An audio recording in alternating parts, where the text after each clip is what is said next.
Midnight. Empty streets. Only the sound of tires and my breath in the cold night air.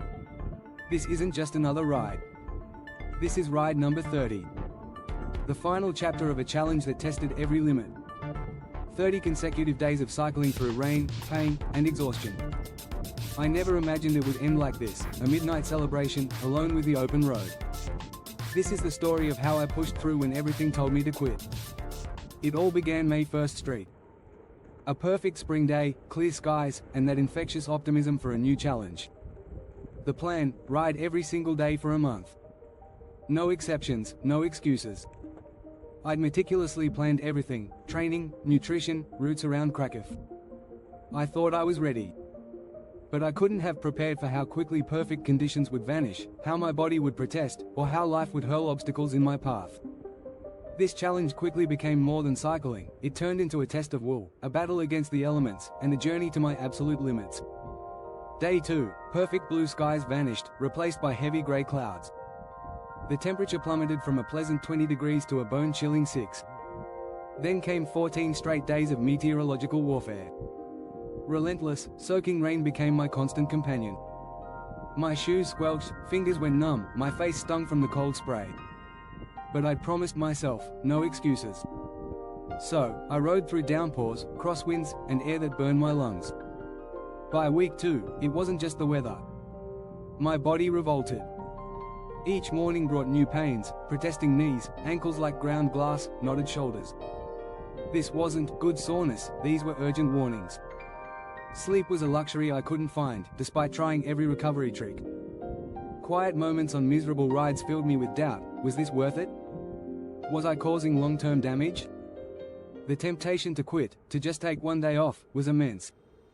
Yet, something, stubbornness, fear of failure, or the dawning realization I was finding my true limits, kept me pedaling. Through rain, pain, and doubt. One stroke at a time.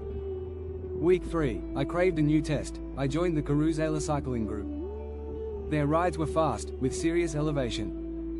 My first ride with them was humbling. These were serious cyclists, and the pace they set on climbs that stretched endlessly skyward had my quads screaming. I fought to keep up, refusing to be dropped. Cresting one brutal hill, the sense of achievement was intoxicating. I pushed beyond what I thought possible.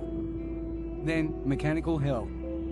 Day 23, a flat tire, fixed it. Day 24, another flat, a serious sidewall tear. My spare was useless. It was Sunday, bike shops in Kraków were closed. Panic. Was this it? The challenge ending with just a week to go? I frantically called every shop. Most unanswered. The few that picked up were closed. Finally, the 8th call, a small shop, on the city outskirts, closing in 3 hours. Taxi, bike beside me, racing the clock. The old mechanic looked at the tire, shook his head.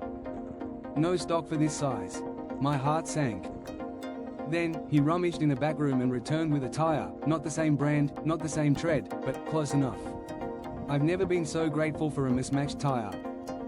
These grueling rides and sudden failures weren't just obstacles, they were forging adaptability. I couldn't control the weather or flat tires, but I could control my response.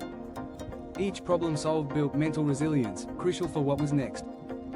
The final week, life unleashed a perfect storm. Critical work deadlines converged with the cycling challenge. My workdays stretched to 16 hours.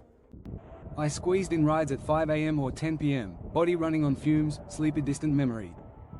Add to that YouTube projects, editing late into the night. The pressure was immense. Day 27.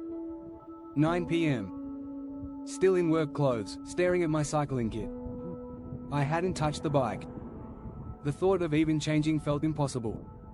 For the first time, I seriously considered quitting. My eyes were heavy, mind clouded, body screaming.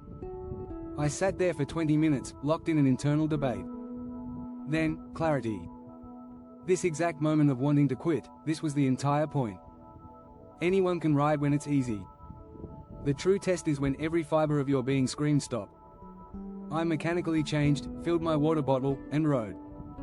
It wasn't my fastest or longest ride, but it was the most important. In those final days, remarkably, things started aligning. Impossible work projects resolved ahead of schedule. YouTube feedback was great. My body found a second wind. By day 29, I'd hit my work targets and kept the streak alive. Everything was in place, except I was utterly exhausted for that one final ride. Day 30. Pride, relief, and bone-deep exhaustion. My body screamed for rest. The challenge was 30 consecutive days, not specific times. An idea, rest, then ride. I set an alarm for a short nap but woke 3 hours later to darkness. Night had fallen. Instead of a problem, I saw an opportunity, a midnight ride. A symbolic end, cycling through quiet Kraków streets while the world slept. That final ride was magical. The city transformed, familiar routes new and mysterious. Alone with my thoughts, I reflected on 30 days, hundreds of kilometers, countless obstacles, brutal weather, agonizing pain, critical mechanical failures, crushing work pressure. Yet, here I was. Each pedal stroke brought a wave of accomplishment.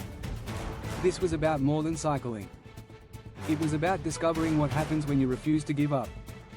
The true prize wasn't fitness, but mental fortitude, problem-solving skills, and the profound realization that our limits are rarely where we think they are. In that midnight quiet, I celebrated not just completing the challenge, but uncovering a strength I never knew I had. Why share this? Because I believe we all have an extraordinary capacity, often hidden. My challenge was cycling, yours could be writing, learning a language, building a business, anything. What matters is committing, pushing through discomfort, adapting, and refusing to quit. So, what's your 30-day challenge? What have you been postponing? What could you discover about yourself if you truly committed? Start small, but commit fully. No excuses. Warm, community-building tone, share your goals in the comments. Let's build a community that understands growth happens where comfort ends. This midnight ride is an end, but also a beginning. The lessons fuel my next adventure. Subscribe to follow along, and more importantly, to share yours. 30 days can change your perception of possible. Are you willing to find out? This is about discovering who you are when tested. That discovery is worth every struggle.